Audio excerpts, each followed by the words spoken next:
সকালে জলখাবার থেকে রাতের আড্ডা, মোগলাই পরোটা সবখানেই হিট। চলো আজ বাড়িতে বানিয়ে ফেলি মোগলাই পরোটা। পরোটার জন্য আমি এখানে একটি পাত্রে ময়দা, কালো জিরে, চিনি, নুন, সাদা তেল মাখিয়ে নিলাম। অল্প অল্প তেল দিয়ে নরম ডো তৈরি করলাম। তেল মাখিয়ে 30 মিনিটের জন্য ঢেকে রেখে দিলাম। পুর তৈরির জন্য কড়াইয়ে তেল গরম করে পেঁয়াজ বাটা, আদা রসুন বাটা, নুন, হলুদ গুঁড়ো, ধনে জিরে গুঁড়ো, লঙ্কার গুঁড়ো আর টোস্টের গুঁড়ো দিয়ে ভালো করে ভেজে নামিয়ে নেব।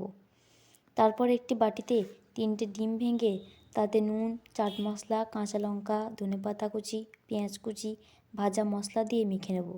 ডো থেকে লেচি কেটে নিয়ে ময়দা দিয়ে পাতলা করে বেলে নিয়ে মাঝখানে পুর দিয়ে দেব। চারদিক থেকে ভাঁজ করে নেব। এরপর কড়াইতে তেল গরম করে মাঝারি আঁচে পরোটা সোনালি হওয়া পর্যন্ত ভেজে নেব। রেডি হয়ে গেল গরম গরম মোগলাই পরোটা।